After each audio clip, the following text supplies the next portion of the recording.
ワンピースは実在する。俺はモンキー D ルフィ。お前らを超えて海賊王になる男だ。人の夢は終わらねえ。 Welcome to Nerdville. We'll never find a more wretched hive of scum and villainy. We must be cautious. Hey there, fellow nerds, I'm Fanfi. and I'm Turtles. This chapter, Kizaru decides to kick things into high gear by making the first move, while the Straw Hats and their allies hatch a plan to escape Egghead Island. We haven't seen Kuro in a long time, so Oda's decided to treat us to a beautifully drawn illustration where he is enjoying a book, surrounded by black cats who are mimicking him. This chapter starts with Luffy taking over communication, stating, "Hello, I'm Monkey D. Luffy. I'm the man who will become the Pirate King," as well as announcing that he is in an alliance with Dr. Vegapunk, and that they should withdraw their fleet if they want to ensure York's safety, as she cries, "Save me!" This announcement shocks Kizaru, the Marines, and even Morgan's listening game. The Gorosei immediately starts asking him some questions, as someone in the background tells Luffy to say nothing and cuts the call. One of the five elders wonders if that's the voice of Nico Robin, showing their continuous interest in her. Robin explains to Luffy that they shouldn't be sharing information, as Luffy answers like he always answers. We go back to Saturn, reflecting on what the priorities are, and comes up with three: the physical safety of York, the punk records, and the power plant to produce the Mother Flame. This gives us an insight into the Gorosei's thinking process. We thought York would be expendable, but in the end, she's too important. One of the Vice Admirals still reminds him that the Cypherpole agents are in there, as well as Lucci's squad. Saturn is just considering the worst possible scenario, as well as pointing out that humans are no different from insects, reinforcing the feeling that the Celestial Dragons see themselves as true gods, and have low regards for the general population, as we saw in the previous chapter, when they fired a super weapon with world-ending consequences to kill one individual. We go back to York crying to the Straw Hats that she has a deal with the Celestial Dragons and that they shouldn't mess with her. Nami immediately hits her on the head as Robin advised her to calm down. Oda honors us with a huge panel of the entire alliance preparing for their next step, as well as Lucci and Kaku recovering from their encounter with the Seraphim. We see Luffy and Bonnie eating to their heart's content, Lilith bawling her eyes out, mourning the death of the other Vegapunks. She is reminded by Atlas that only Shaka and Pythagoras are dead. Edison is still alive in her arms. Kaku turns to Lucci and asks him what he's mumbling about. As he answers nothing, "I'm just talking to myself." Usopp communicates with the laboratory underground basement, where the Cypherpole agents are eating, drinking, laughing, praising the Straw Hat crew for saving them from imminent danger. Is this an indication that they have switched sides and are going to help the Straw Hats escape? As the agents eat, we see S-Shark stuck in a bubble, and Vegapunk explaining that those are sea prism bubbles to stop Devil Fruit powers. The next panel shows us S-Shark, S-Hawk, S-Snake, and S-Bear all trapped in those bubbles, as S-Snake tells the agent not to worry, since they haven't been ordered to eliminate them. If you have made it this far into the video, don't forget to smash that like button, subscribe, and hit that notification bell for more One Piece reviews and theories. Do it. The Cypherpole agents are relieved after hearing this. Frankie thanks S-Snake for unpetrifying them. Vegapunk is perplexed by this information, as he does not remember programming her to act out of kindness. We cut back to before the events of this chapter, where S-Snake is being grabbed by Luffy, calling her Hancock, and tells her to undo his friend's petrification. A blushing S-Snake agrees immediately. We can infer that S-Snake has fallen for Luffy just like Boa. Hancock!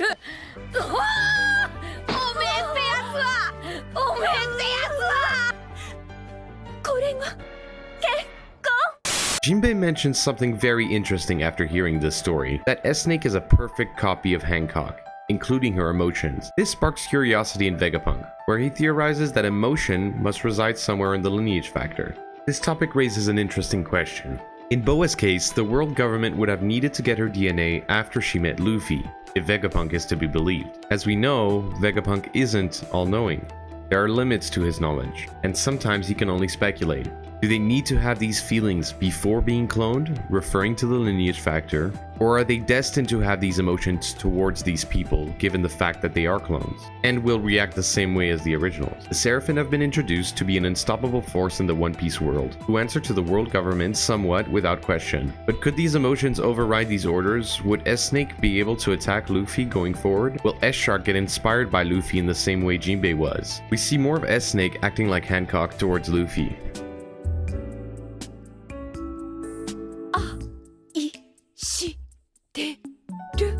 Atlas lets Stella know that they can't open the Frontier Dome. He answers by stating that they can't escape without disabling the barrier. York adds that she locked everything with a password and did not share the info with the other satellites. Lilith gets super pissed as York rambles on with two things protecting her right now: the world government and the password. Thus he informs Stella that they are surrounded by 100 ships and nearly 30,000 marines. While Vegapunk confirms Nami is the crew's navigator, he informs them that one of the log poses is pointing towards Elbaf. Yes. We as One Piece fans have been dreaming to go to Elbaf for so long. The fact that Usopp and Luffy are the ones dancing is very telling that the arc will be focused on these two characters. Luffy finally confronting his mentor Shanks, and Usopp finally getting to Elbaf and being able to become a true warrior. You are a true warrior. The duo continues by singing an improvised song on Elbaf. While Lucci is staring daggers at Stussy, Vegapunk elaborates on his plan to escape the island. He says that it is impossible to escape from the coast because of the Marines, and that the only escape route is northeast, where the Sunny is placed perfectly next to Vegapunk's giant mech suit, Vegaforce 1. He plans on using it, holding the Sunny, to fly past the blockade. However, he states they will lose power when it is out of range of Egghead. Frankie interrupts the explanation by saying that the Sunny can fly an entire kilometer. Vegapunk is shocked by this even more so, when Frankie mentions the ship being powered by cola. It is cool to see Vegapunk surprised and impressed by someone else's technology. As we said previously, Vegapunk does not know everything. His explanation on how devil fruits work being a theory is a good example of this. His fascination with cola as a power source is very logical, since his ideology is largely based on Tesla's, who was fascinated with alternative energy. Atlas interjects by stating that they need to disable the barrier before they escape. The satellites and Stella decide to hack the barrier and roar in unison to not underestimate the mighty Vegapunk. The Alliance springs into action with Frankie, Luffy, Bonnie, and Lilith running towards the ship. But is Luffy leaving Stella in a dangerous situation? And does that spell the end for the original Vegapunk? As the group runs towards the ship, Lilith mentions she's never left the island. This is reminiscent of Yamato, Chopper, Carrot. Lilith was the first Vegapunk we saw. Will she be the only one to survive joining the Straw Hats? Frankie reminds her this is not a picnic, leading to Luffy obviously thinking that he'll miss the food around here. Bonnie suggests that they should bring more with them, as he reassures her that Sanji will have everything that they need on the ship. This delights Bonnie, as she exclaims that he's a great man who can cook as well as fight. This confuses Luffy, as he wonders why her mood changed so suddenly. Has Bonnie fallen for Sanji? Since the 2-year gap, he has a track record of making women fall in love with him. They continue to run towards the ship, as Luffy says that anyways, he'd rather have her in this mood than crying like last night, reminding us that she's probably getting through seeing Puma's memories. We go back to the Marine fleet, announcing that Rob Lucci has made contact, and they know what's happening inside. But how did Lucci bring that information? Is it that bird that's always with him? Does he have the Denden Mushi fruit? A conversation ensues between Saturn and Kizaru, with Barcelino suggesting that Straw Hat is talking arrogantly to deceive them, and believes to have complete control over the situation. But it doesn't change the fact that they are cornered like rats. Saturn asks Kizaru if he could get through the laser defense since he has the light fruit. He answers it might be possible, but there's a friend of his guarding the dome. Saturn tells him to ignore Sentomaru. Kizaru replies it won't be that easy, since he's a man that fights for his ideals, which is not something he can ignore, and continues by saying Sentomaru will surely order the mechanized sea beast to attack, and that would create enormous casualties. The scene is surprising because Kizaru isn't just a yes man. He has convictions that he can't ignore, he considers every situation, and doesn't hesitate to talk back to his superior to give proper advice. Saturn, frustrated, realizes the situation is way more complicated and wants to know the location of the power plant. Lucci already provided all that information, and Kizaru praises his intelligence. As the Marines ready their battle stations, the Marine Vice Admirals prepare their forces, with the intention of freeing the captured CP agents. One of them reminds the bombing squad to focus on the sea beasts, since the pacifistas are immune to those types of attacks. Luffy, goofy as ever, is bouncing on the Sky Island grounds. Frankie tells him that he loves them too, but not to forget their objective, the Sunny. When they finally arrive, we cut back to the slowest man on Earth, Admiral Kizaru, charging his Yata no Kagami to bypass all the sea beasts and pacifistas, heading straight to his old friend. Sentomaru, sensing the Admiral's arrival, deploys all pacifista units to annihilate the world government forces. Kizaru rushes in, with Sentomaru declaring his defense is the toughest in the world. This statement from Sentomaru is odd, since we as the readers would attribute such a title to Big Mom or Kaido, especially with Sentomaru being injured by Lucci so easily previously. But perhaps he was just caught off guard, and he's much tougher than we realize. This leads to the end of the chapter, where Luffy, Frankie, and Lilith notice a massive light surging near their position, with Luffy saying that someone very strong is coming.